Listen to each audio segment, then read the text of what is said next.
Il y a 3 manières de survivre dans un monde en ruine. Maintenant, j'en ai oublié quelques-unes. Mais une chose est sûre, vous, qui lisez ceci, vous allez survivre. 3 manières de survivre dans un monde en ruine. Une plateforme de romans en ligne apparut sur l'écran de mon vieux téléphone. Je la fis défiler de haut en bas. Combien de fois l'avais-je fait ? Vraiment ? C'est la fin ? Je regardais la page une nouvelle fois et le mot « terminé » était immanquable. L'histoire était vraiment finie. L'auteur de 3 manières de survivre dans un monde en ruine, TLS 123, avait publié 3149 chapitres. C'était un long roman de fantasy que je lisais fidèlement depuis la 4e. Son nom raccourci était « Le Guide du Survivant ». Je le lisais lorsque je me faisais harceler par Eugene. Lorsque j'ai raté mon examen d'entrée et que j'ai dû étudier dans une université locale. Lorsque le putain de tirage au sort s'est mal passé et que j'ai été placé dans une unité militaire au front. Lorsque j'ai enchaîné les boulots, encore et encore. Et même maintenant, alors que je suis en CDD dans la filiale d'une grande compagnie, Merde. Je devrais arrêter de parler de ça.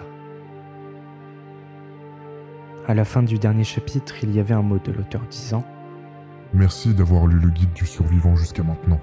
Je reviendrai vers vous avec un épilogue. » Ah, il reste toujours l'épilogue. Alors, le prochain chapitre est vraiment le dernier. De la fin de l'enfance jusqu'à l'âge adulte, ça s'est passé sur 10 longues années. Je ressentais un mélange de satisfaction et d'abattement parce qu'un univers touchait à sa fin. J'ai alors ouvert l'espace commentaire du dernier message. Après plusieurs minutes à chercher mes mots, j'écrivais « Cher auteur, merci pour tout. J'attends impatiemment l'épilogue. » Ces paroles étaient plus que sincères. Le guide du survivant était le roman de ma vie. Ce n'était pas le plus populaire, mais pour moi, il était de loin le meilleur. Il y avait de nombreuses choses que je souhaitais exprimer, mais je ne pouvais pas les écrire. J'étais inquiet que mes paroles insouciantes puissent blesser l'auteur.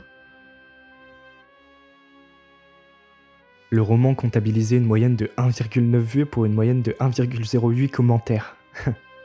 Telle était sa popularité. Le nombre de vues du premier chapitre était de 1200, mais il tomba à 120 au 10e chapitre et à 12 au 50e. Avant que n'arrive le 100e, il n'y avait plus que moi. J'étais submergé par les émotions en voyant le chiffre 1 qui apparaissait à côté de la liste des chapitres. Dans certains cas, il y avait un 2, mais c'était probablement un misclick. L'auteur avait publié plus de 3000 chapitres avec une seule vue chacun pendant une période de 10 ans. C'était comme si l'histoire avait été écrite juste pour moi.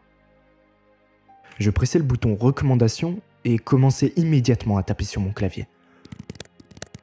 Je vous recommande ce délicieux roman. L'auteur m'avait écrit gratuitement un roman complet, alors je devais au moins partager son contenu. Je cliquais sur le bouton « Publier » et des commentaires apparurent vite. Ça ressemble à un spam. J'ai cherché l'idée de la personne et elle a recommandé le roman de nombreuses fois. Ces recommandations ne se font pas bannir ? L'auteur ne devrait pas faire ça ici. Je me souviens maintenant que j'avais écrit une recommandation plusieurs mois avant.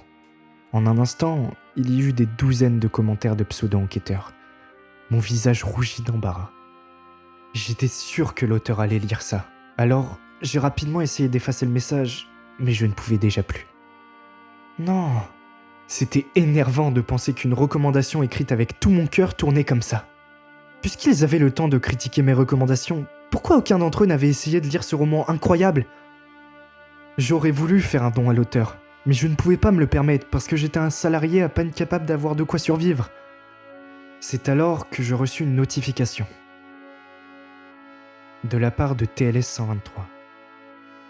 Merci. Vous êtes l'auteur ? TLS 123 était le nom de l'auteur du guide du survivant. Il me répondit « J'ai été capable de compléter le roman grâce à vous. J'ai aussi gagné un concours. » Je ne pouvais pas y croire. Le guide du survivant gagnait un concours ? Félicitations ! Quel est son nom ? Vous ne le connaîtriez pas, même si je vous disais son nom. Je me suis demandé si c'était un mensonge car il se sentait honteux. Mais je voulais que ce soit vrai. Peut-être que je ne savais pas tout. Il était peut-être plus populaire sur d'autres plateformes. J'étais un peu triste, mais c'était bien que cette excellente histoire ait été diffusée. Je voudrais vous offrir une récompense spéciale en remerciement. Une récompense ? C'est un remerciement envers ce cher lecteur grâce à qui cette histoire est venue au monde. J'ai alors donné à l'auteur mon adresse mail comme il le demandait. Ah, au fait, la monétisation va bientôt démarrer. Waouh, vraiment ? Quand est-ce que ça va commencer ? Ce chef-d'œuvre aurait dû être payant depuis le début. C'était un mensonge. Avec le guide du survivant, j'aurais eu à dépenser 3 € par mois. 3 €, c'était pour moi un repas complet à la supérette. La monétisation commencera demain. Alors l'épilogue arrivant demain sera payant ? Oui, j'ai peur que vous ne deviez payer pour lui. Bien sûr que je vais payer. Je ne manquerai pas l'épilogue. Il n'y eut pas de réponse de l'auteur après ça. Je me suis déconnecté du site. Une vague d'inquiétude s'empara alors de moi. L'auteur était parti sans une réponse après qu'il eut réussi. Mon admiration se transforma en un sentiment de trahison. Pourquoi je me sentais aussi impliqué ? En aucun cas ce n'était mon roman. Est-ce qu'il va me donner une carte cadeau ? Ce serait bien que son montant soit d'au moins 50 €. En cet instant, j'étais insouciant. Je n'avais pas la moindre idée de ce qui allait arriver à ce monde dès le lendemain.